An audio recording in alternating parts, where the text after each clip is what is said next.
Cant Review, print speaking to the blind, celebrating 40 years of audio newspaper production. Welcome to this week's edition of the Herald Scotland podcast, recorded at the Bishop Briggs Media Centre by our amazing volunteers. You can get in touch with us via Facebook, Twitter or Instagram using @CuneReview, that is @CuandReview.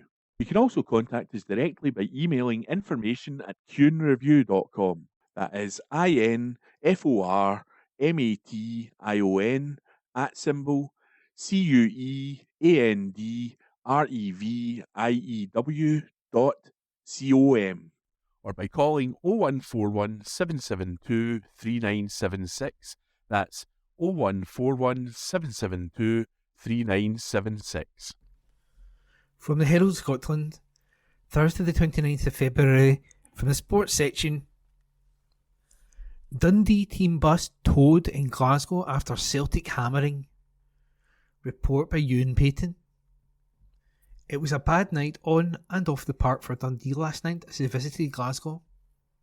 Tony Docherty's men were hammered 7-1 by Celtic at Parkhead, with their top six chances taking an almighty blow at the hands of the champions.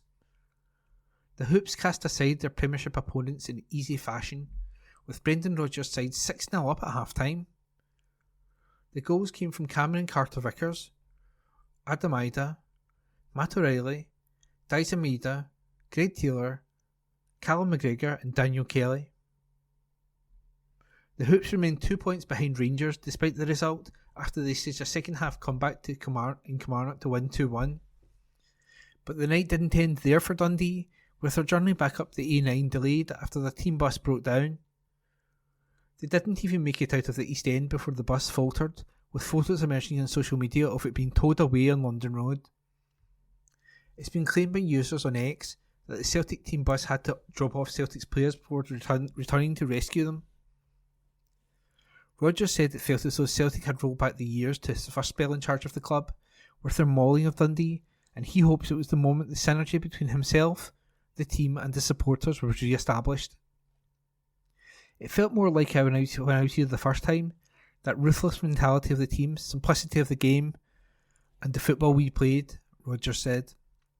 And that's why we're here, to entertain the supporters. There was a really nice moment at half-time when they were coming in. The fans could see how the level of performance had jumped up. We had everything we wanted from the game. The runs, the movement, the ambition. And that report was by Ewan Payton. From the Herald Scotland, Thursday the 29th of February, from the sports section. The cold Philippe Clement quote Rangers fans are loving. Report by Ewan Payton. In the eyes of Rangers fans, Philippe Clement can do no wrong. The Belgian has turned the club's fortunes around spectacularly in less than 6 months in charge of the Ibrox side. He's guided them to League Cup success, the last 16 of the Europa League, and to the top of the Premiership table despite being 7 points behind Celtic earlier this season. Last night's 2-1 victory over Kilmarnock at Rugby Park was described by the 49-year-old as a massive moment in the title fight as he maintained their 2-point lead at the summit. And Rangers fans on social media were loving Clement's cold comment when speaking to the media after the game in Ayrshire. He heaped praise on Derek McInnes and Kelly, who were more than decent in the match as they battled to get the result in their quest for fourth spot. Clement pointed out that they've been on an impressive run of form themselves since early December, however, have come up short only to his side. It's the players who do it, so it's about them, the manager said. It's these nights that need to be a reference in their heads for the future. You can speak to about 11 players or 15 or 16 players who did major things to get a result. Also, all credit to Derek and his team, who made it a really big fight. Also, what they've been doing all these months. Now, in 15 games, Kilmarnock have only lost twice, 2 times against us. The rest they didn't lose one of the games. Huge credit to Kilmarnock that they made it a really big fight. Of course, they're more used to these circumstances, and we had to take time to adapt to these circumstances also. That was a big difference in the second half. That report was by Ewan Payton. This is from the Herald Scotland on Thursday the 29th of February 2024 from the news section. Emma Caldwell murderer Ian Packer sentenced to life in prison. This article is written by Sarah Ward. Serial rapist Ian Packer has been sentenced to life imprisonment with a minimum term of 36 years after being found guilty of murdering Emma Caldwell in 2005.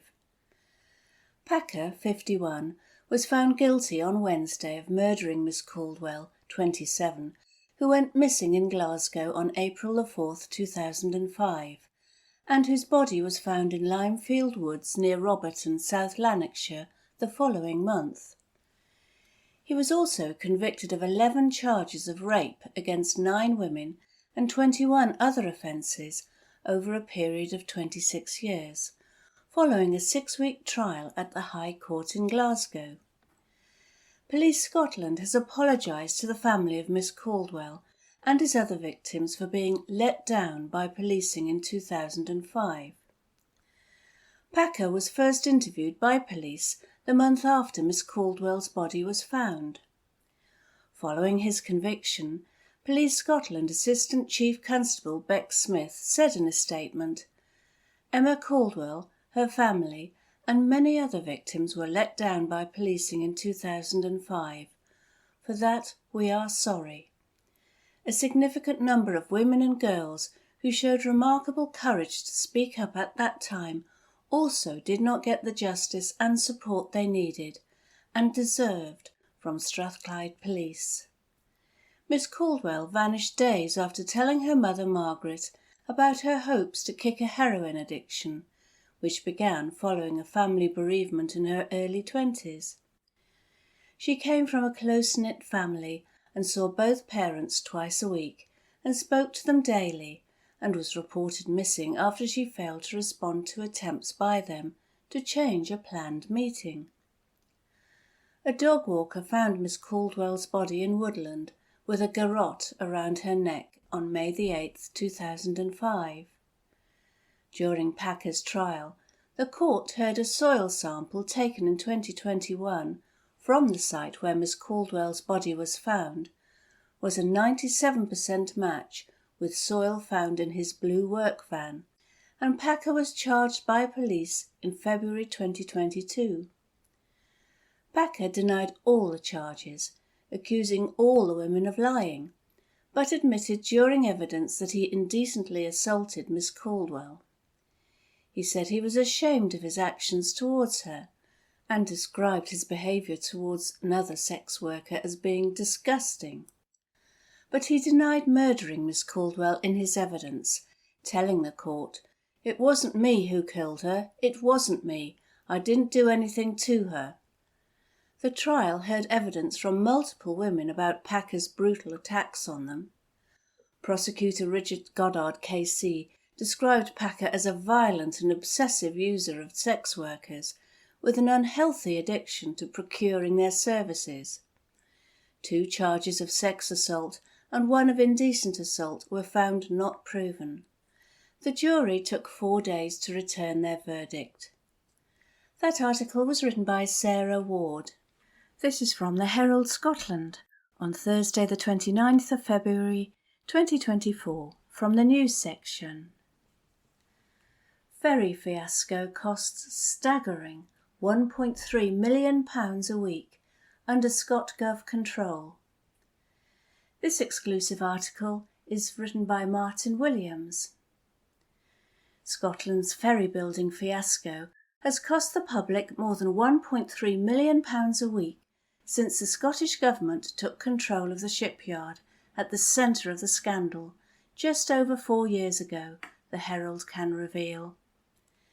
The latest capital costs of the 2 wildly delayed and over-budget ferries being built at nationalised Ferguson Marine, which do not include Scottish Government budget payments for running costs and salaries, are currently estimated to be at £425.5 million.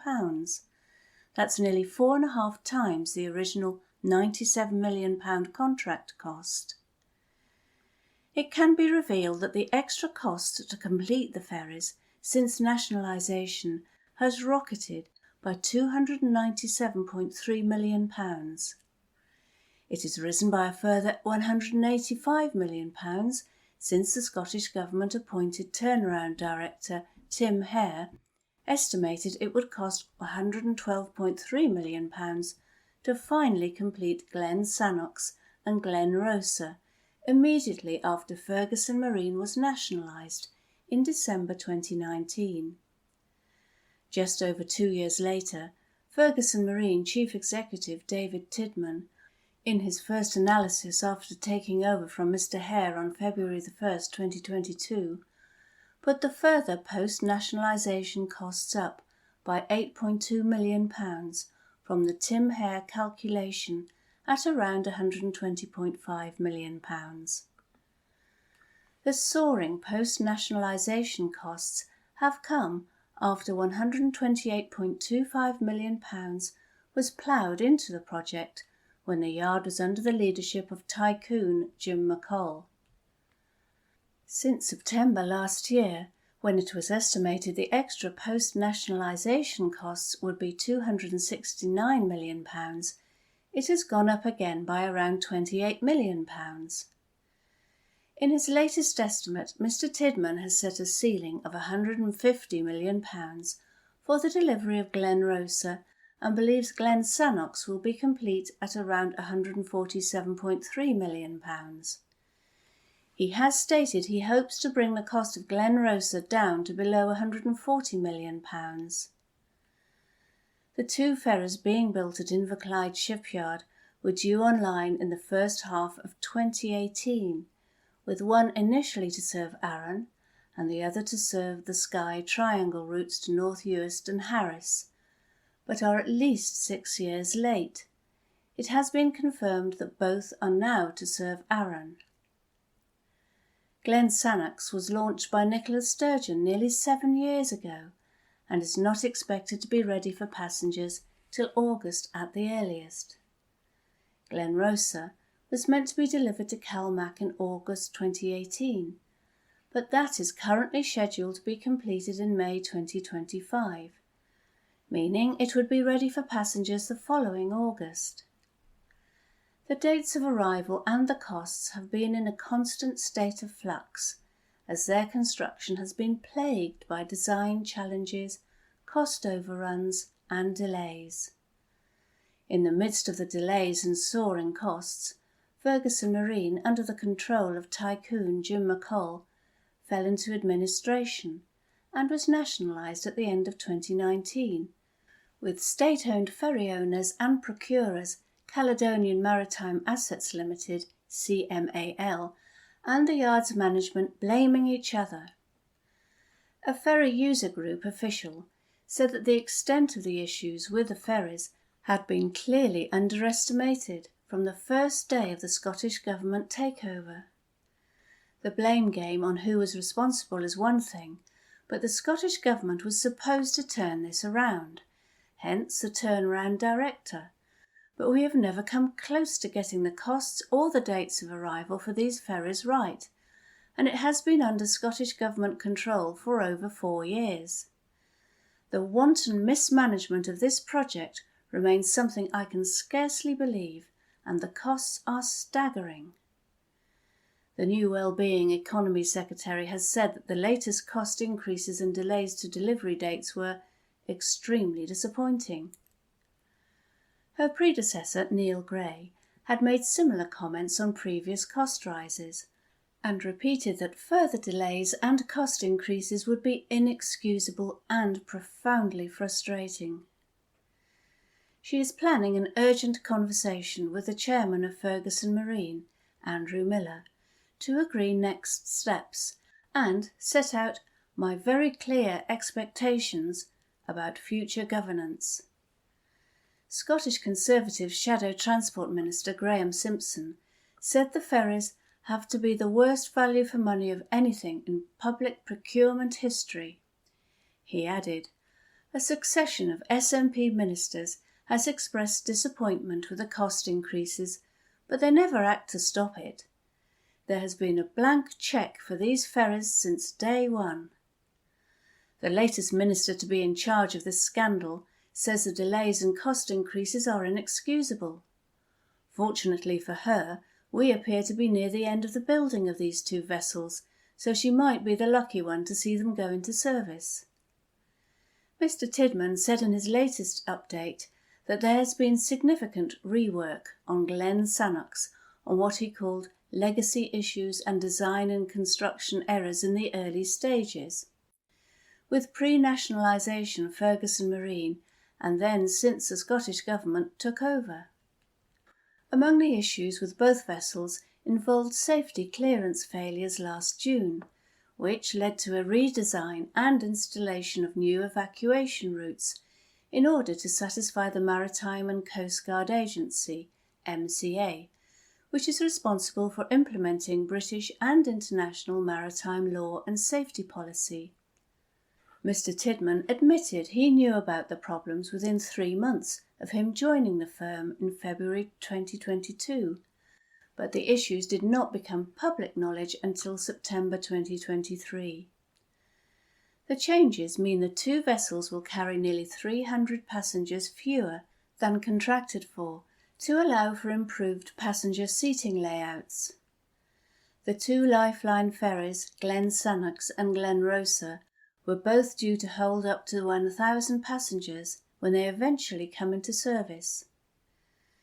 There have also been issues with the engine systems, as Ferguson Marine struggled to find a company to install the so-called green LNG technology needed for it to be environmentally friendly. It will run on diesel until this is sorted. Our aim is to avoid all such rework on the second ship, he said. We have had more opportunity to build Glen Rosa differently, and the strategy of deferring the outfitting work until we have finished the build of Glen Sannox creates the scope to avoid the extensive rework encountered on Glen Sannox.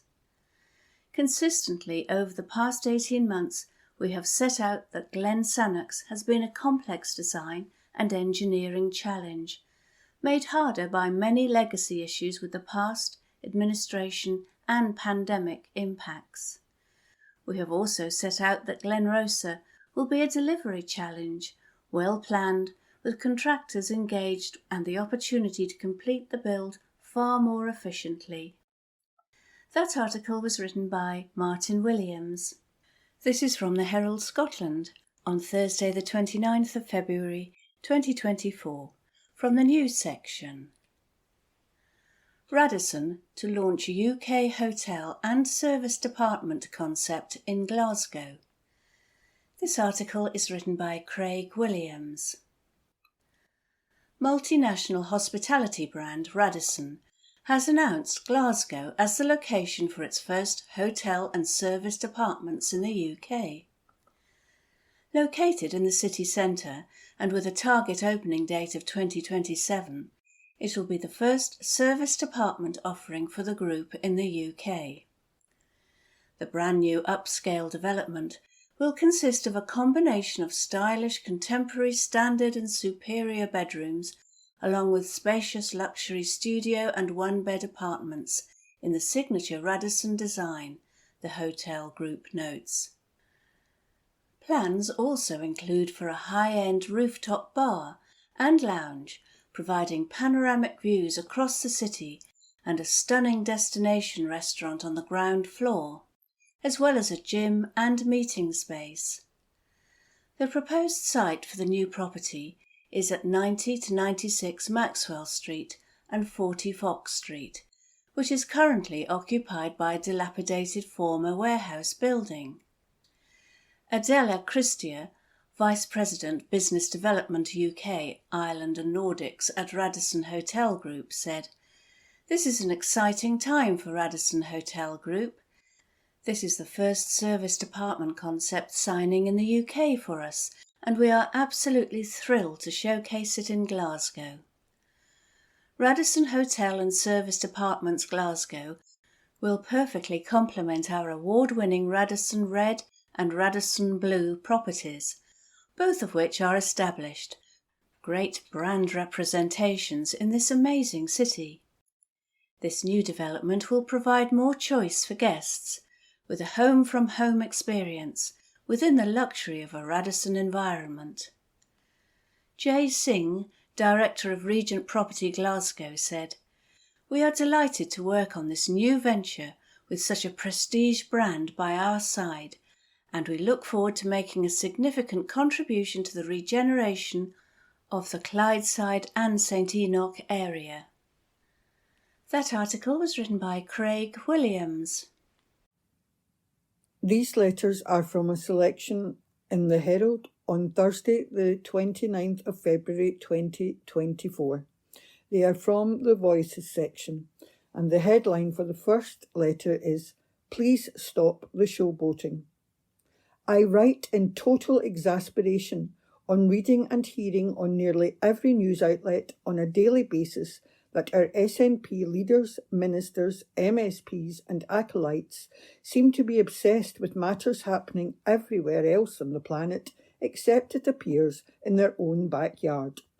Wouldn't it be refreshing and novel to hear some impassioned debate in the chambers of both Holyrood and Westminster about real announcements of measures that are actually being put in place now to sort out our broken road and ferry transport infrastructure, our beleaguered NHS, our scrambled education system, our stretched to breaking point care provision, broken promises, shelved plans?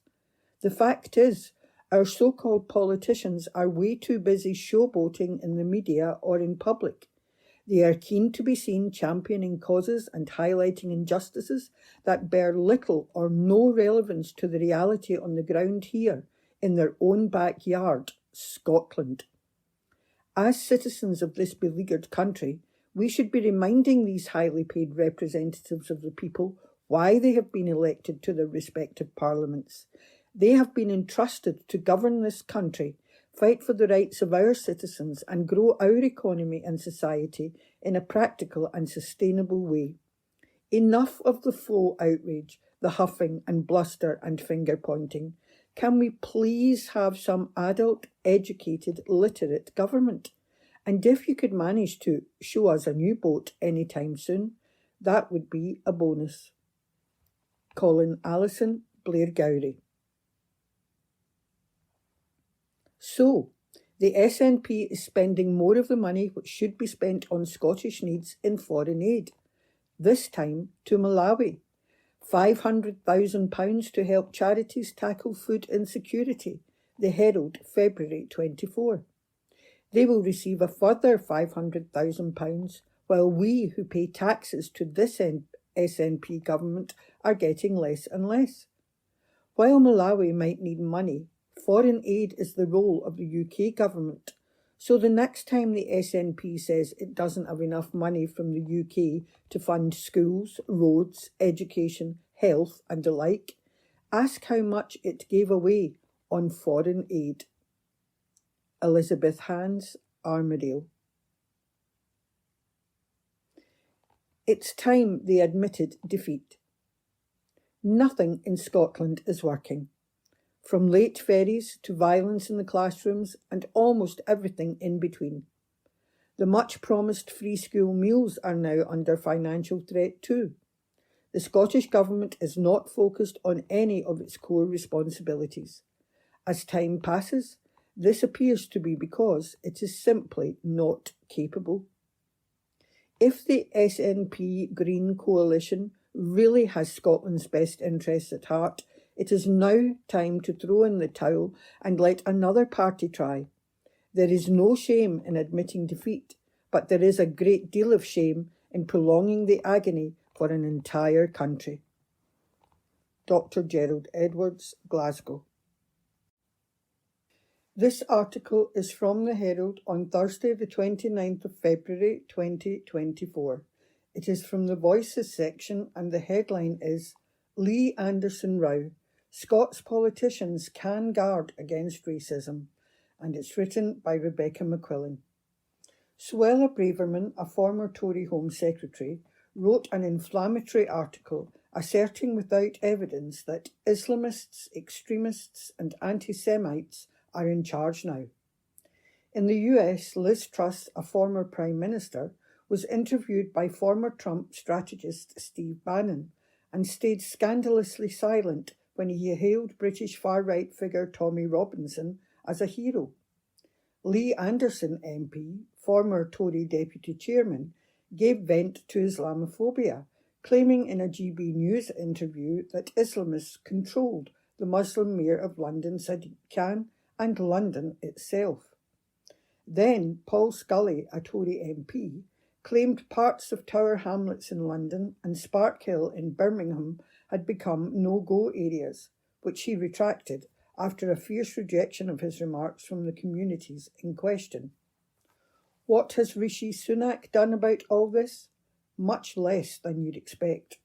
Downing Street said only that Sunak did not agree with Mr. Scully. There was silence on Braverman's comments. Ministers insisted Truss did nothing wrong. Lee Anderson had the whip removed, but ministers fell over themselves to avoid calling his remarks racist or Islamophobic. When asked why Anderson was wrong, Immigration Minister Michael Tomlinson failed to give an answer on LBC 6 times. Nick Ferrari ended the interview in disgust. Sadiq Khan knew why. He said Anderson was pouring fuel on the fire of anti-Muslim hatred. Anderson has refused to apologise. There will be many people worrying that we are starting to see the creeping normalisation of racism in British politics. Here in Scotland, in the devolution era, we have had more than our share of divisive politics, but racist and anti-immigration rhetoric has not, mercifully, been the stubborn perennial problem it seems to be at Westminster. Prejudiced outbursts still land here, though. The amplification of language associated with the far right can be seen all over Europe. Scotland has no protective shield against its pernicious influence. So, what can Scottish politicians do to stop the bile here? They can stand publicly together against it, pledging in writing never to tolerate it in their ranks, and they can make sure they follow through. All the parties have to meet the challenge. In Labour, the poison has principally been anti-Semitism. Keir Starmer showed woeful misjudgment over Rochdale by-election candidate Azhar Ali, suggesting initially that an apology for amplifying hateful anti-Jewish conspiracy theories was sufficient to allow Labour to continue supporting him, before later dumping him as candidate. It dented Starmer's moral credibility, even though he's taken a robust approach against other party figures over anti-Semitism.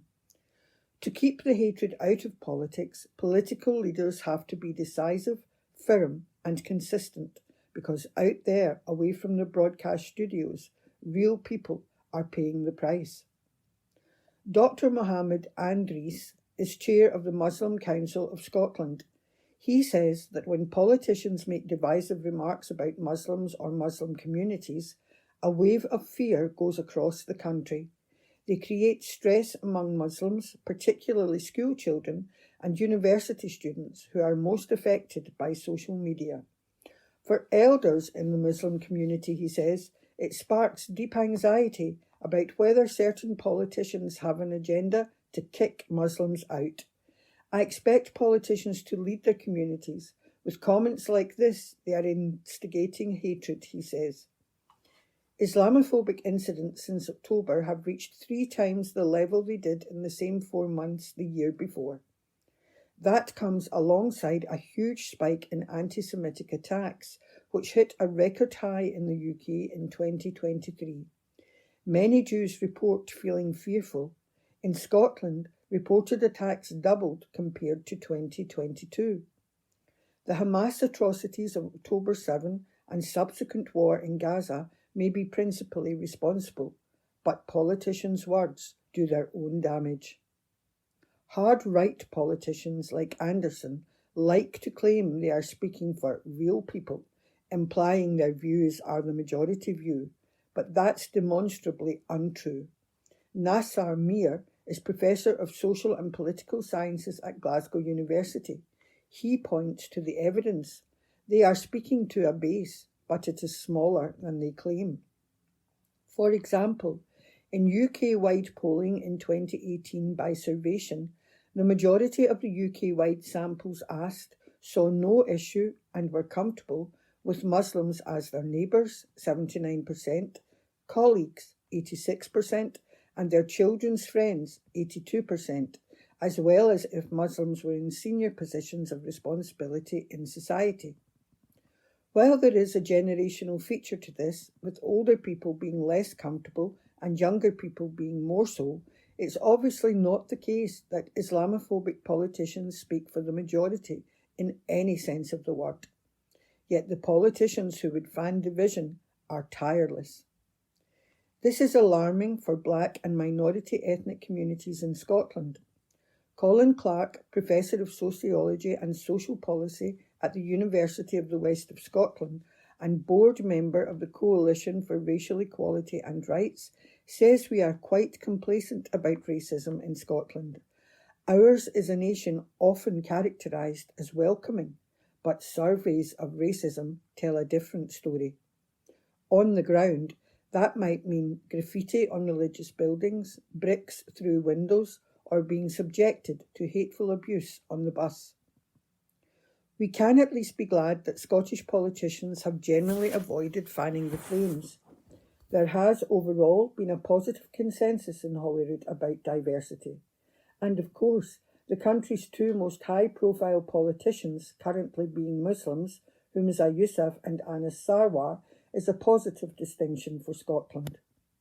We can take nothing for granted though. Here is what Scottish politicians could do to help keep divisive racist bile out of Scottish politics. All 5 Holyrood party leaders could sign a pledge never to tolerate racist language in public discourse against any group, on their own benches or any other. They might also sign up to reject prejudice against any minority community. Professor Clark and Dr. Andrews would both support such a move. It would take political courage, but with harmful language starting to pose a threat to personal and community safety, and ultimately democratic politics itself, our leaders should find it.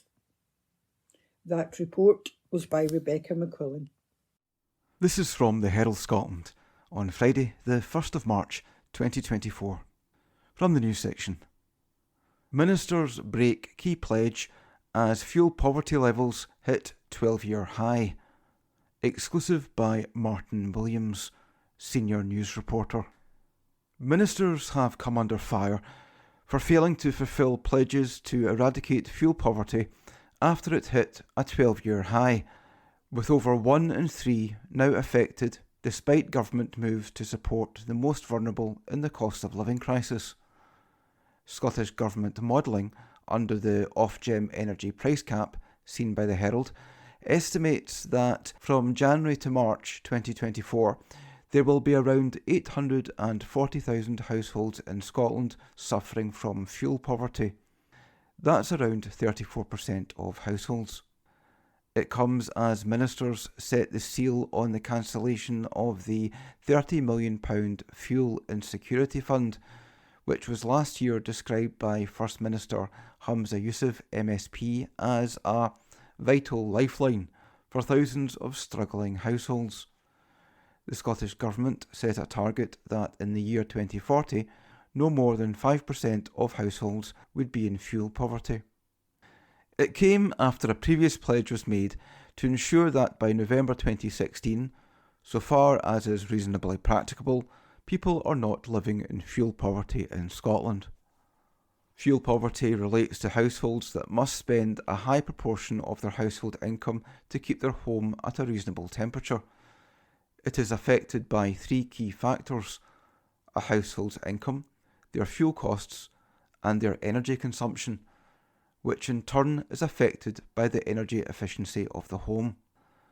In Scotland, it means that after housing costs, the total fuel costs needed to maintain a satisfactory heating regime are more than 10% of the household's total taxable income. Official analysis shows that in the past 12 years, only 2013 comes close to the current estimated levels, with 31.7% at that point recorded as being in fuel poverty. Simon Francis, coordinator of the End Fuel Poverty Coalition, commented, "The targets to end fuel poverty in Scotland and in the rest of the UK have never looked so distant. One of the key solutions is for faster upgrades of homes to improve energy efficiency and to move to heat pumps. But even while the Scottish Government can promise to upgrade more homes, unless we see structural reform in the energy markets, we are unlikely to see fuel poverty eradicated. What needs to happen is the decoupling of the price of electricity from the price of gas and reform of how energy firms buy and sell power. This will mean that the benefits of the cheaper renewables generated in Scotland can be passed on to the customers directly." The Fuel Insecurity Fund was a vital part of Scottish households' defence against surging energy bills. Last week, Ofgem said that the new price cap will be set at £1,690 from April, the lowest for 2 years. It means a drop of £238 a year, or around £20 a month, for a household using a typical amount of energy since the winter. But the cap remains 62% higher than 3 years ago, when energy prices began to surge as the global economy recovered from COVID-19 lockdowns. The invasion of Ukraine in late February 2022 then prompted a further jump in prices, as Western allies sought to economically isolate Russia, a major gas and oil supplier. This winter, there was no reintroduction of a £400 energy bill support scheme to help households, as was the case last winter, when the UK government's energy price guarantee set average dual fuel bills at £2,500 per year. "It is far too premature for politicians to think that the crisis is over," added Mr Francis. "We would urge politicians from across political parties to call for reform to standing charges, better regulation of the energy industry, and a proper windfall tax on those firms profiting from the misery households face." The Scottish Fuel Poverty Advisory Panel has been raising concerns about the particularly worrying rising levels of fuel poverty in Scotland.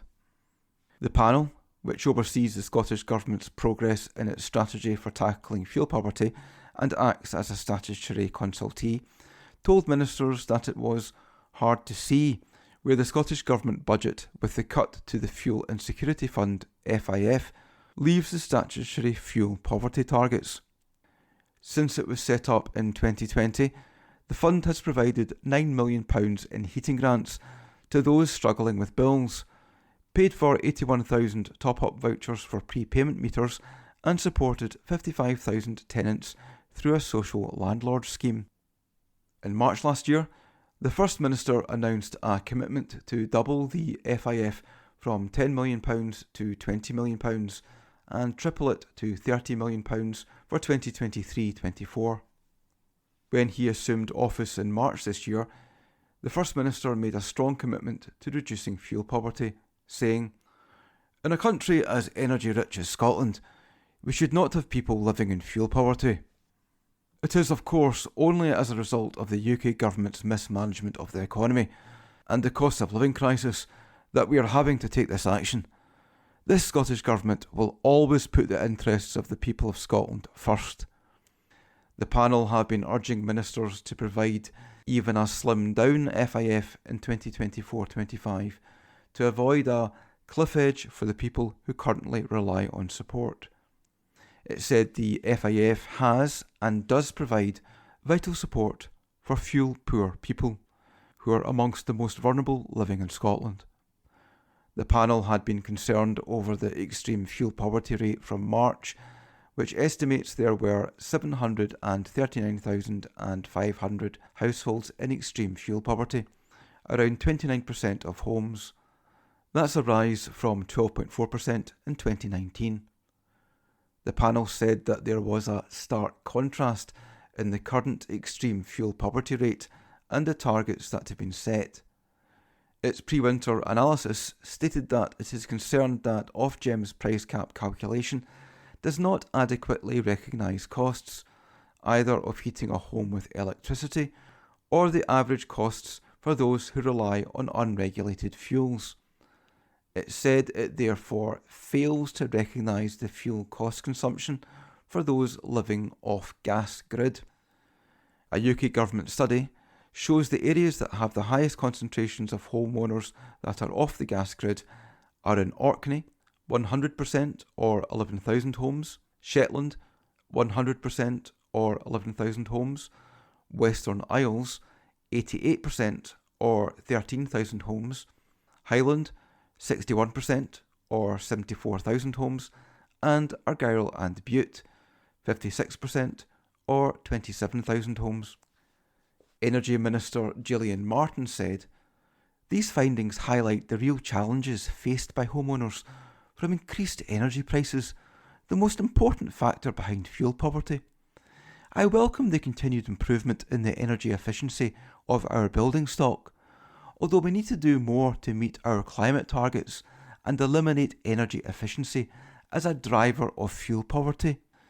It is the UK government that has continually failed to take the necessary steps to support people now and make the necessary changes, which only it can take, to ensure households and businesses never experience an energy crisis like this again. This includes providing meaningful, targeted support to those who need it most, including the introduction of a social tariff on energy bills, which would protect our most vulnerable from energy price shocks in future." That article was by Martin Williams. This is from the Herald Scotland on Friday the 1st of March 2024. From the news section. George Galloway wins chaotic Rochdale by-election. Article by Jodie Harrison. George Galloway has won the Rochdale by-election after a controversial and chaotic campaign. Mr Galloway's campaign team claimed early on in the night that the former Labour and Respect MP would win comfortably, and so it proved. The Workers' Party of Great Britain leader received just under 40% of the vote. In his victory speech, Mr Galloway began by focusing on Palestine, saying, "Keir Starmer, this is for Gaza. You have paid and you will pay a high price for the role that you have played in enabling, encouraging and covering for the catastrophe presently going on in occupied Palestine in the Gaza Strip." He said he would put Rochdale councillors on notice that he intended to form a grand alliance to clean the town hall up at the local elections in May. After he was interrupted by a heckler accusing him of being a climate change denier and confetti was thrown at him, he went on to pledge to campaign for the return of a maternity ward to Rochdale and to help save the town's troubled football club. His majority of 5,697 votes amounted to 18.3% of the total, on a turnout of 39.7%, a little higher than the two recent by-elections in Wellingborough and Kingswood. The surprise runner-up was David Tully, a local businessman and independent candidate who secured more than 6,600 votes. The Rochdale campaign has been mired in controversy and claims of intimidation and divisive tactics. Labour withdrew support for its candidate, Azhar Ali, after a recording emerged in which he claimed Israel was complicit in the terrorist attacks of October the 7th, seeing Mr Galloway become the firm favourite for the seat. Mr Ali remained listed as the Labour candidate as the party's decision came too late for ballot papers to be changed. Reform UK's leader, Richard Tice, claimed his candidate, former Rochdale MP Simon Danksuck, had received a death threat during the campaign and said his party's campaign team had been subject to daily intimidation and slurs. Recriminations continued after polls closed, with Mr Tice alleging to the PA news agency that menacing behaviour had featured throughout the campaign and questioned the validity of the postal ballots returned during the contest. He said, "This by-election and result should act as a serious wake-up call to those in power and indeed to the entire electorate. We are supposed to be a beacon of democracy. This shameful contest has been more characteristic of a failed state." Former Reform UK leader Nigel Farage had previously criticised postal voting on a number of occasions following defeats for his various parties. The party's candidate, Mr Danksuck, represented the seat for Labour but was barred from standing for the party in 2017 after he admitted sending inappropriate messages to a 17-year-old girl. Mr Danksuck secured a little more than 6% of the vote, coming sixth behind Mr Ali, the former Labour candidate.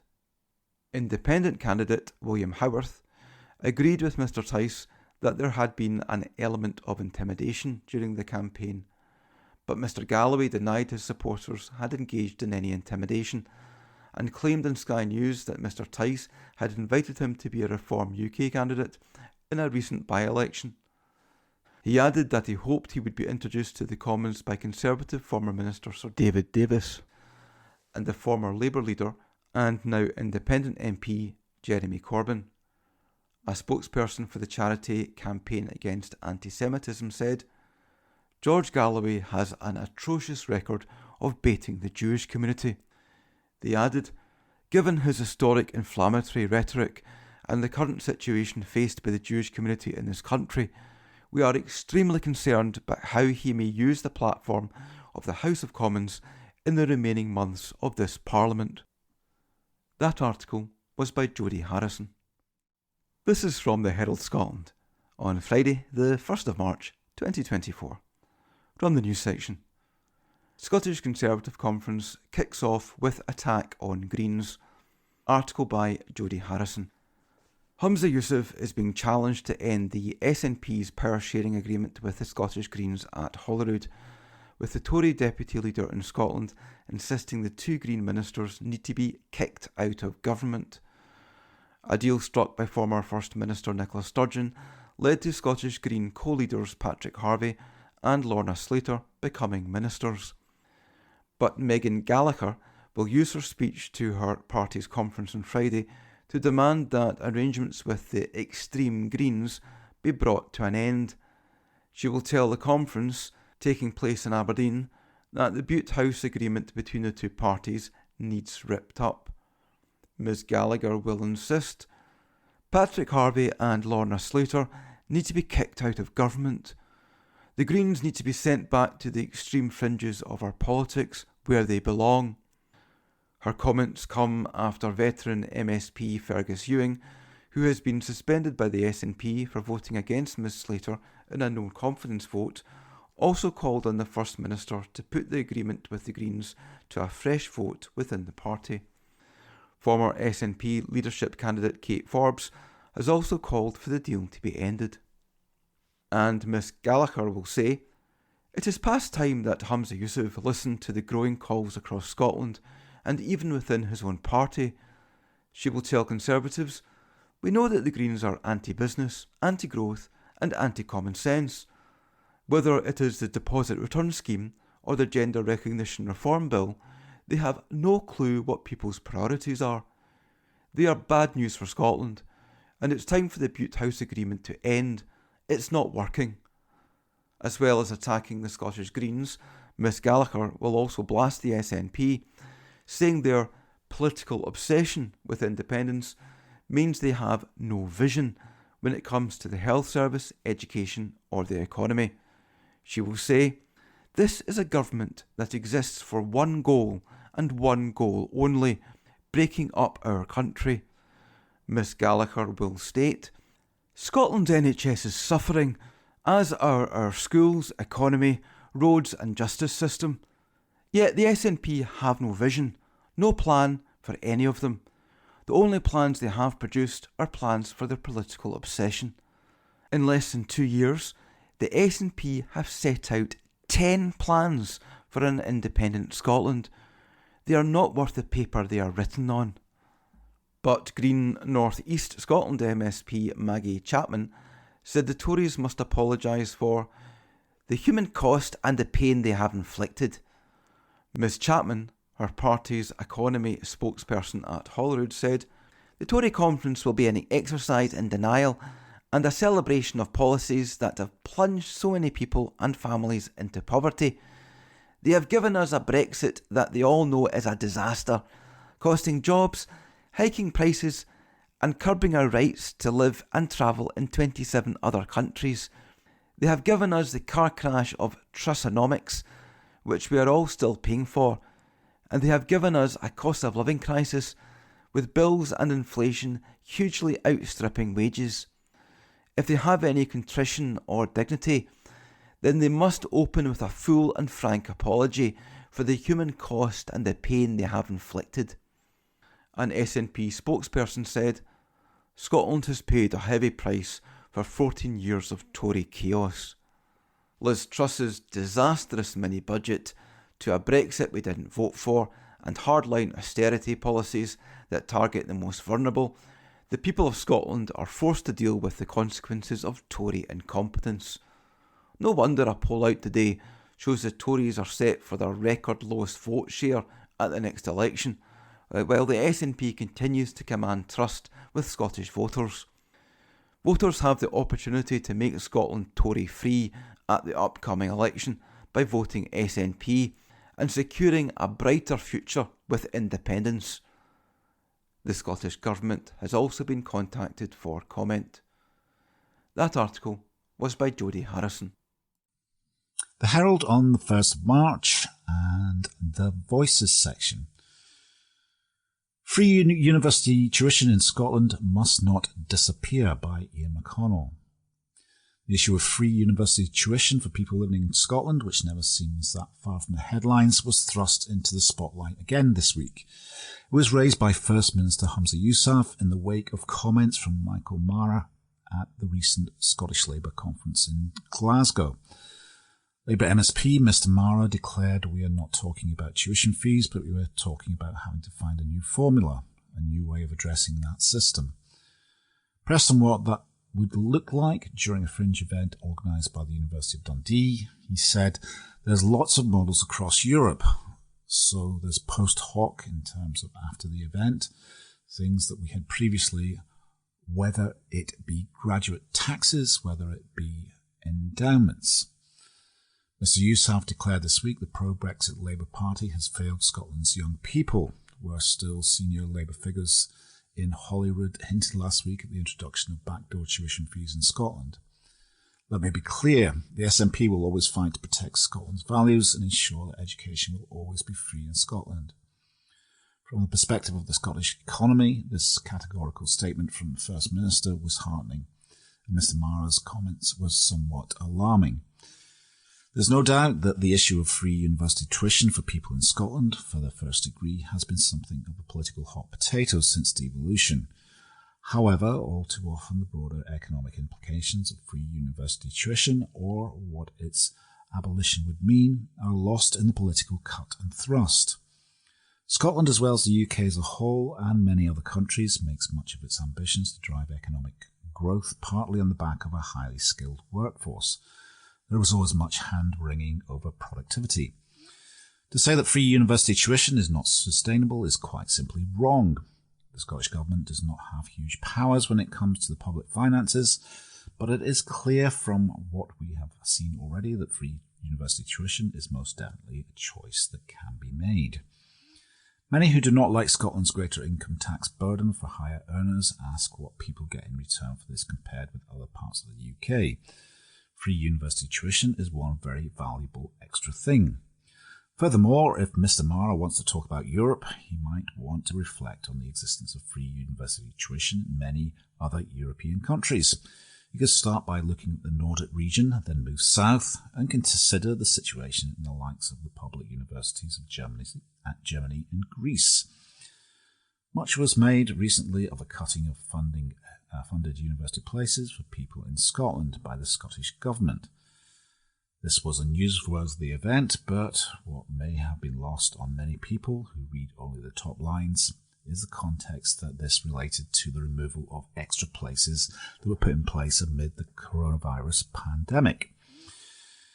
It would, of course, be good to see a free university tuition throughout the UK. Sadly, however, Sir Keir Starmer has abandoned the pledge he made at the time of the Labour leadership contest in 2020 to deliver free university tuition for people in England. He is giving the impression there is no money to do this. However, free university tuition could obviously be accommodated by tweaking UK tax and spending decisions, and it would not in reality be that difficult. It seems, though, that Sir Keir would rather give us something resembling a rerun of Nick Clegg's staggering U-turn on university fees south of the border in 2010, when the then leader of the Liberal Democrats went into coalition with the Conservatives.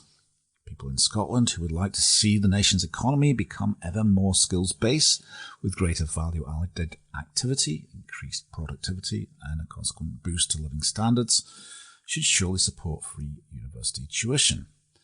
Then again, you get the impression that some doomsayers would quite simply rather carp and would rather things to be worse than better. It surely makes no sense at all to limit the talent pool by making higher education readily available only to those who can afford it. Look at the huge fees south of the border of $9,250 a year for undergraduates. People might argue that students should take on a colossal debt, but this would ultimately weigh on demand in the economy in future years by limiting drastically these individuals' future spending power. More importantly, the prospect of such huge debt will be enough to put many people off a higher education route they might otherwise have pursued, meaning their potential is not realised. Harnessing such potential is crucial to the Scottish economy and to firms in myriad sectors facing a skills and labour shortage crisis that has been exacerbated greatly by Brexit.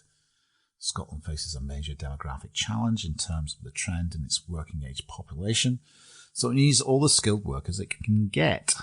The UK as a whole also faces such a demographic challenge, although the situation in Scotland is more severe. Given all the griping you hear about Scottish economy, much of it politically motivated, the nation has done rather well, consistently, on the inward investment front in recent years. Highly skilled workforce is a key attraction to overseas companies, so free university tuition will hopefully also help ensure a continuation of Scotland's impressive track record on foreign direct investment.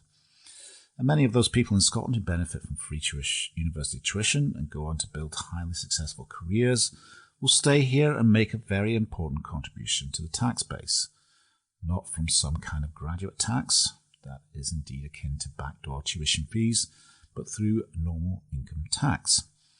It's high time people started looking beyond the political soundbites at the reality of the situation. Clearly, it would be a good thing if there was some levelling up by a future UK government to give people in England access to free university tuition. Sadly, that now seems unlikely. However, levelling down is no kind of answer for Scotland when it comes to university tuition.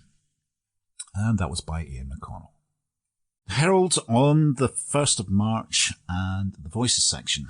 What is Scotland's relationship with alcohol in 2024? By Catherine Salmond. As a nation, we have a complex relationship with alcohol. On the one hand, it's a great source of pride. Our world-famous brands, for example. Its links to our heritage, employment opportunities, tourism draws, hospitality, inspiring entrepreneurialism. Quite simply, from an economic viewpoint, we need to value and encourage alcohol sales, promotion and consumption. On the other hand, when abused, alcohol is at the root of so many of Scotland's troubles. Addiction, ill health, premature deaths, strains on the NHS, crime, violence. It kills and destroys lives, relationships and communities. We both love and loathe alcohol. But where is this complex relationship at in 2024? My team has been working hard on exploring the question, alive to the many different layers at play. On Monday, we launch a 5-day series, Scotland and Alcohol, in response. It's a comprehensive body of work which I'm incredibly proud of my team for. As always, they have worked hard to produce impactful, wide-ranging content, including the business and economic aspects of alcohol, the social, the health, and how it impacts our sporting world. We've spoken with many people, heard their stories, their hopes and concerns, and we are keen to share those with you, our readers. Some of our content is inspiring, some is harrowing, but it tells the full story of Scotland's relationship with drink. We believe it needs to be shared, understood, discussed, and in many areas used to have conversations and apply pressure in areas where solutions are needed. Our series includes full analysis of data from a health perspective, looks at the explosion of small brewers, explores minimum unit pricing, the social role for traditional pubs, the impact of alcohol on children, generational approaches to drinking, and where politics has impacted the industry and drinking culture. It is full, detailed, and thought-provoking. We are keen to hear from you as this important topic is tackled next week. Please share your thoughts, give us your feedback. The series lasts 5 days, but the much-needed conversations around Scotland and alcohol will last much longer. Many thanks. And that was by Catherine Salmond. From the Herald Scotland, Sunday the 3rd of March, from the news section. Edinburgh boy's family heartbroken over crash death, by Ginny Sanderson. A heartbroken family has paid tribute to an 11-year-old boy who died after being hit by a bin lorry in Edinburgh. Thomas Wong was riding his bicycle when the crash happened on Whitehouse Road, near its junction with Bray Head Road, on Friday, March the 1st. In a statement released through police, his family said, "We are utterly heartbroken. Thomas was the perfect son. He was the best little brother to his older sister and was adored by all his family. Thomas went to Creaming Primary School, which he loved. He made good friends there. We will all miss him terribly. We are very grateful for all the sympathy and heartfelt messages we have received from people. Thank you."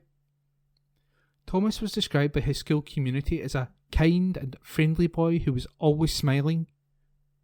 Creaming Primary head teacher Helen Donaldson said, "We are utterly devastated by the tragic news of the sudden death of one of our pupils.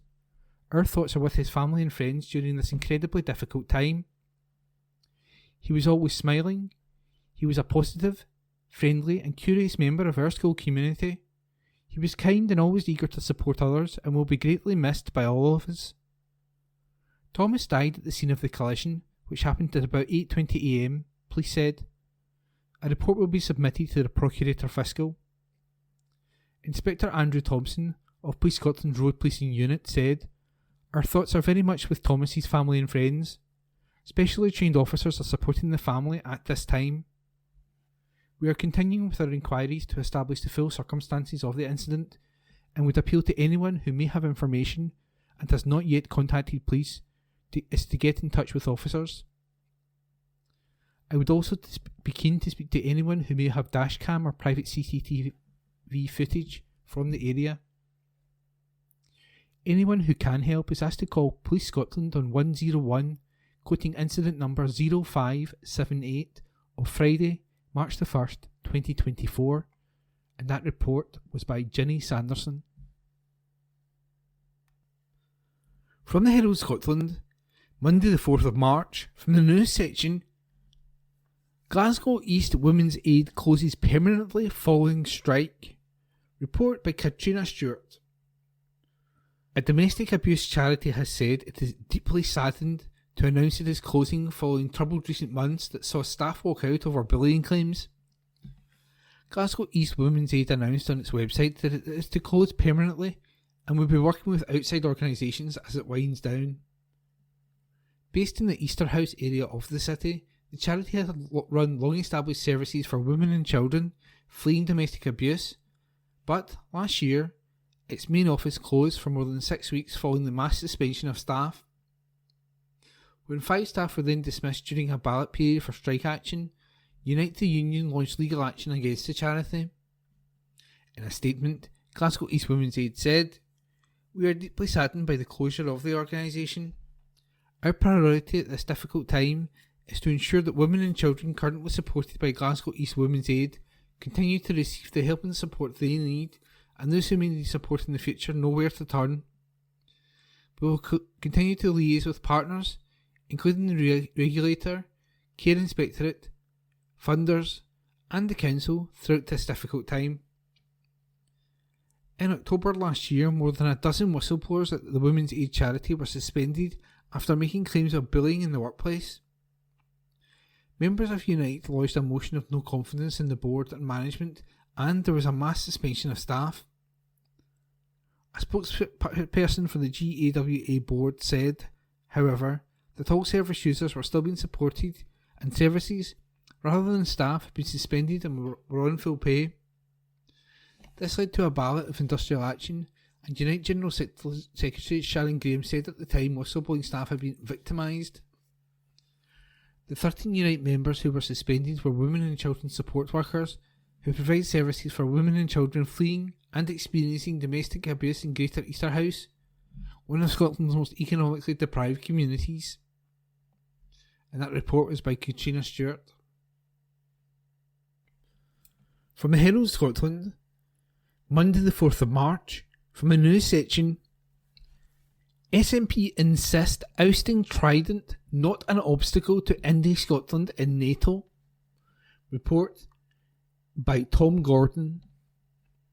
An independent Scotland could kick out the UK's nuclear weapons while also joining the NATO nuclear alliance, the Scottish Government has insisted.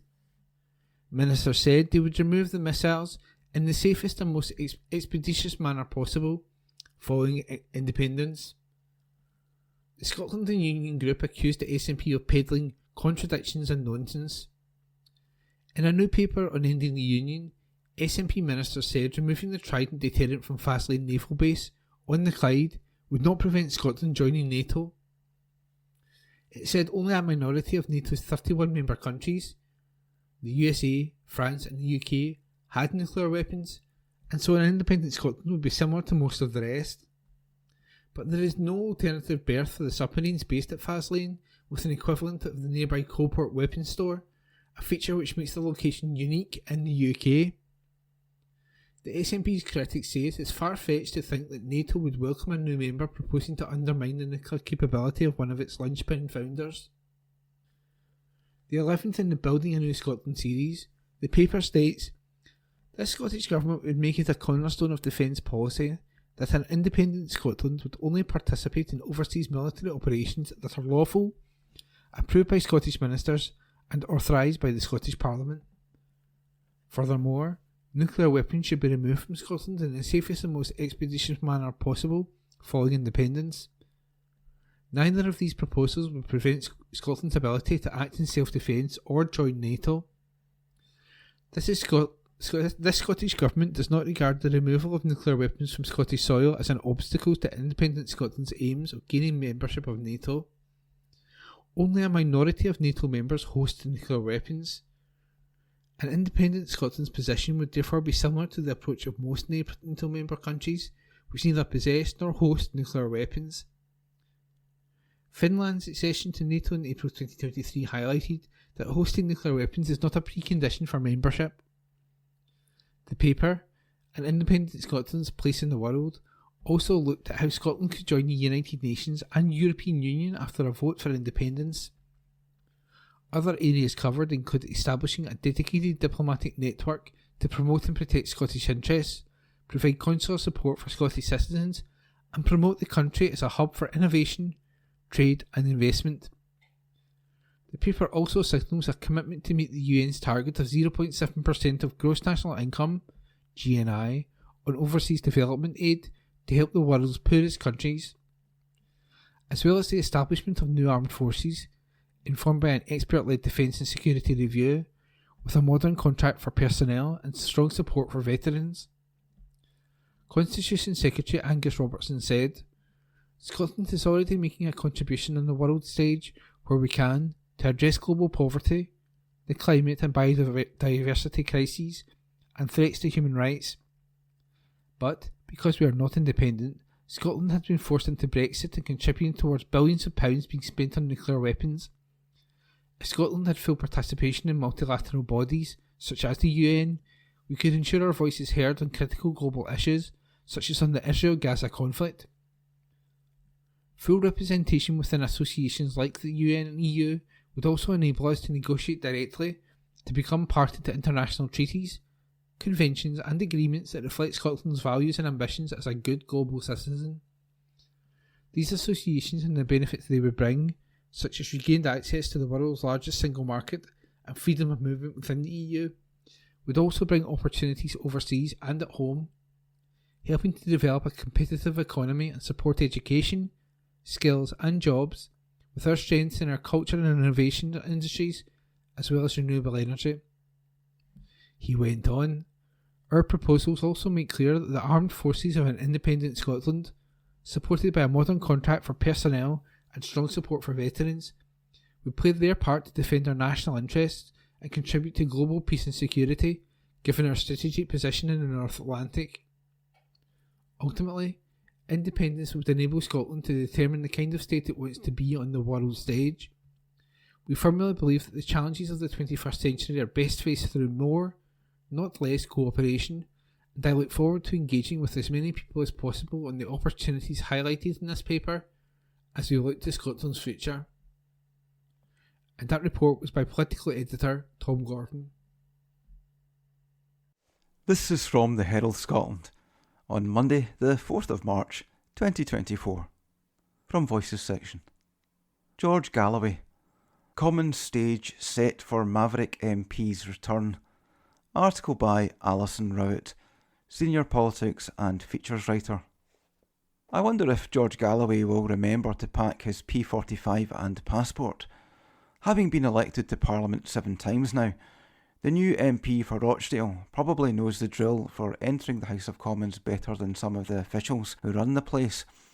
Still, he has been away from the old Palace of Varieties for 9 years, so perhaps it is worth reacquainting himself with the procedure as set out in the official new members guide. Congratulations on your election as a Member of Parliament and welcome to the House of Commons, it begins, which is certainly a warmer greeting than the one Rishi Sunak delivered on Friday night from his lectern in Downing Street. The guide contains mostly housekeeping stuff, the kind of thing any new start needs to know: where to pick up your security pass, how to get wages and expenses, collecting your tablet and laptop, finding a locker, all that HR jazz. Being a party of one, the Workers' Party of Britain, Mr. Galloway will not have a friendly whip to assign him an office. He may have to flit around for a while, which should be no bother for a man with his experience of travelling for work.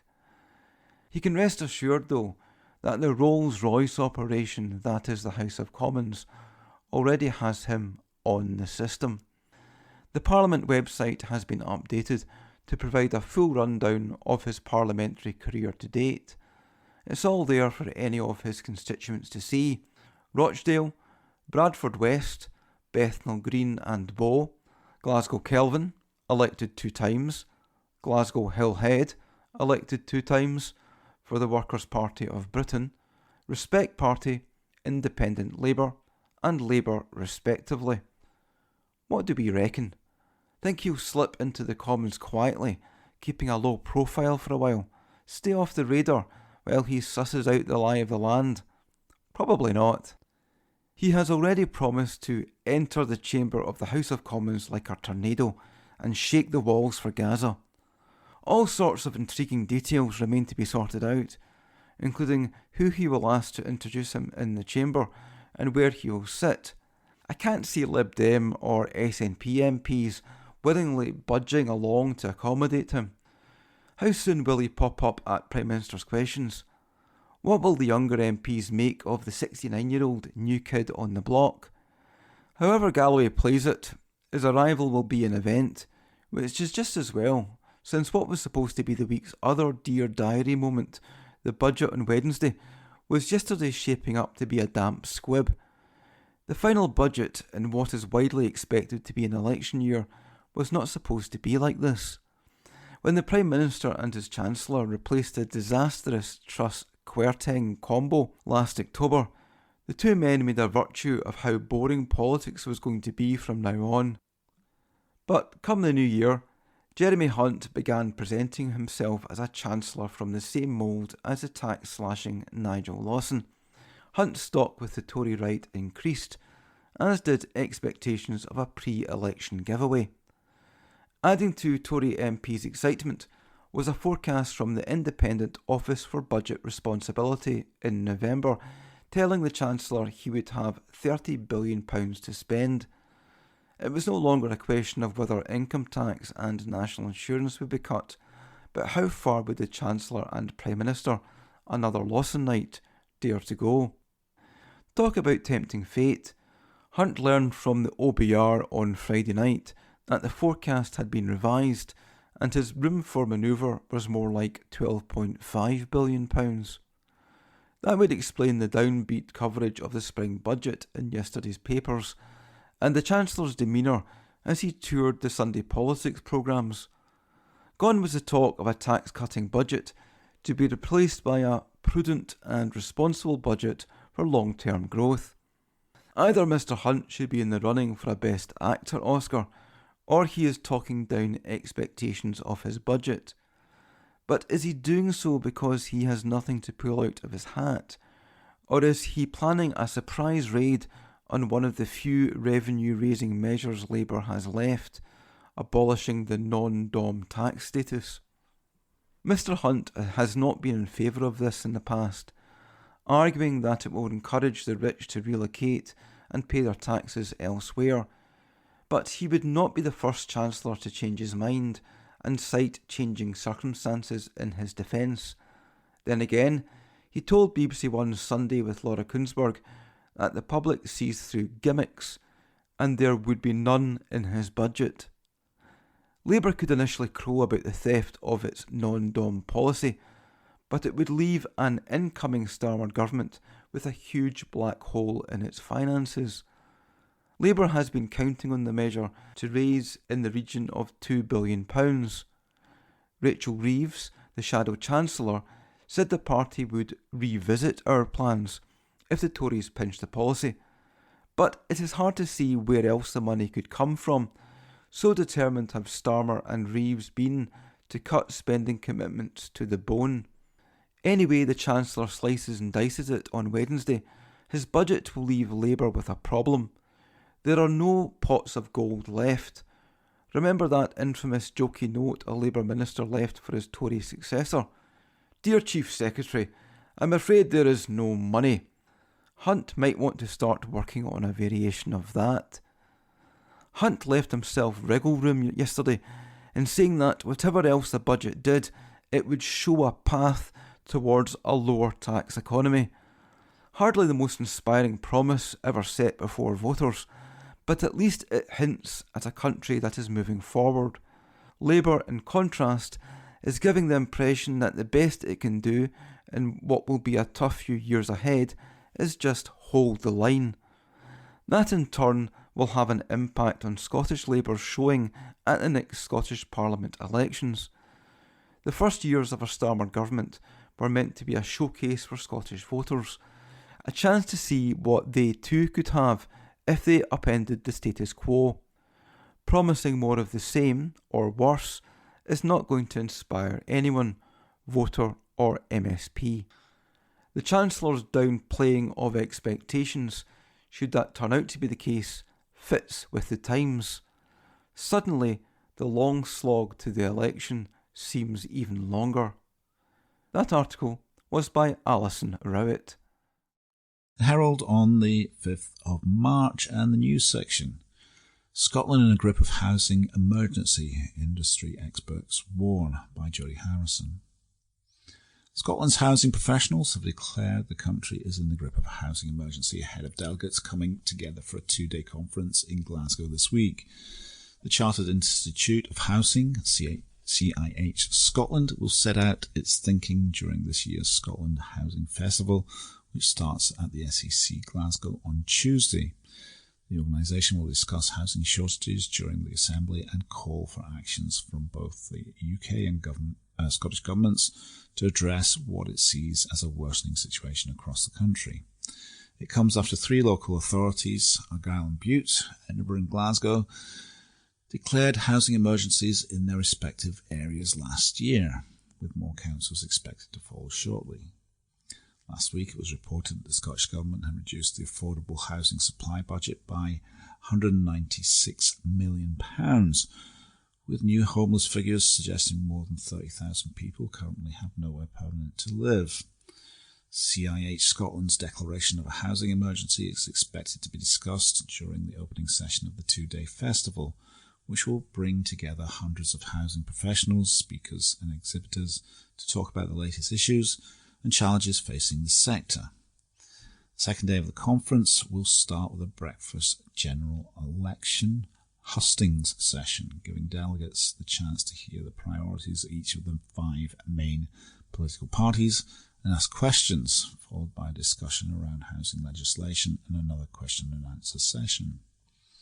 CIH Scotland National Director Callum Chomsuk said ahead of the conference, "Scotland is in the midst of a housing emergency and we need a political response.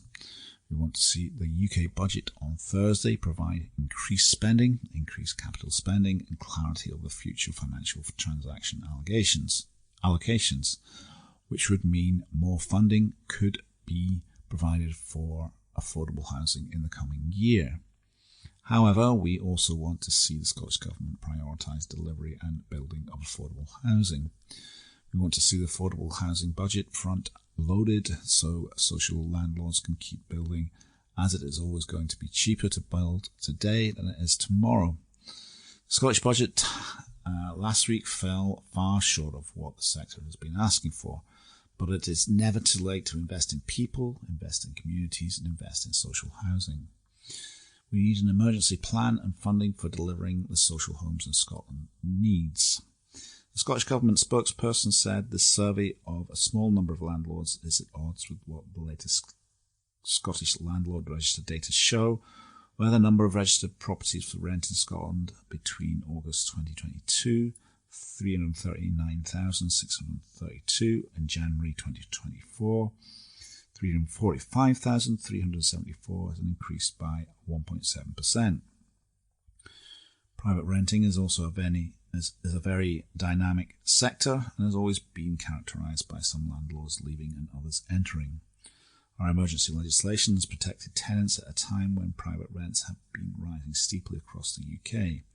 Since April 1, 2023, private landlords have been able to increase a tenant's rent in tenancy by up to 3%, or can apply to Rent Service Scotland for approval of an increase of up to 6% in specific circumstances. The emergency measures also included safeguards for those landlords who may be impacted by the cost of living crisis. The UK Government has been contacted for comment. And that was by Jodie Harrison. The Herald on the 5th of March and the news section. Stonehaven Orange Walk opposed by 10,000 strong petition by Jodie Harrison. Almost 10,000 people have signed a petition against a march that is set to mark the opening of a new Orange Lodge in a Scottish town. Hundreds of marchers are expected to participate in the Orange Walk in Aberdeenshire for the new lodge opening in Stonehaven. The Grand Orange Lodge of Scotland has applied to use the town hall as a gathering point with 200 people expected to take part. However, the petition describes the march as deeply rooted in sectarianism and adds not only would this event, with 200 marchers bust in, severely disrupt daily activities and cause significant traffic congestion, but it also risks poisoning our peaceful environment. We've seen too often elsewhere how Orange Order parades foment a threatening atmosphere and can spill over into violence and abuse. This intimidatory practice cannot be justified on the grounds of freedom and of expression. The petition further urges local councillors to use their power and influence to prevent this event. The planned state marches will then go from Stonehaven's Town Hall in Allardyce Street to the cemetery at Dunnottar Church on March 16 at 2 p.m. It's also expected to go through Bridgefield, Donatory Avenue and Lowood Road. Around 9,500 locals have signed a petition in a bid to try and block the event. Stonehaven's Community Council have said they would put up a vigorous fight on their behalf to stop it from going ahead. The decision on whether or not the march should go ahead is set to be made today at Aberdeenshire Council's latest Kincardine and Mearns Area Committee. Councillors will discuss if it will go ahead or not, and if it does, then if it should proceed with any conditions or restrictions or not. And according to the Press and Journal, Stonehaven District and Community Council has held emergency talks over the march proposals. Community Council spokesperson said the Press and Journal, Stonehaven and District Community Council congratulates the community on its response to the proposed Orange Walk in Stonehaven. The Community Council will put up a vigorous fight against this proposed Orange Walk on behalf of the community. The spokesperson for the Grand Orange Lodge of Scotland previously told the Scottish Sun, the Grand Orange Lodge of Scotland are delighted that a new lodge will be opening in Stonehaven. Residents in Stonehaven and surrounding areas applied to open the new lodge last year, to which the Grand Lodge of Scotland in session approved. Many of the brethren who will be in this new lodge are current members and had been travelling from Stonehaven to other lodges in surrounding towns like Aberdeen, Forfar, Peterhead and Perth, and with significant interest from local people in Stonehaven, it was agreed that these numbers warranted a new lodge opening in Stonehaven. Should the committee decide enough information about the procession has been provided, members will be asked to determine whether to impose conditions, whether to prohibit the procession, or whether to take no action at all, the spokesperson for the council said. And that was by Jodie Harrison.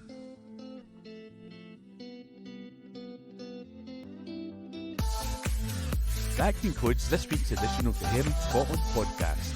Please remember to subscribe to our channels, review, and tell your friends about our service.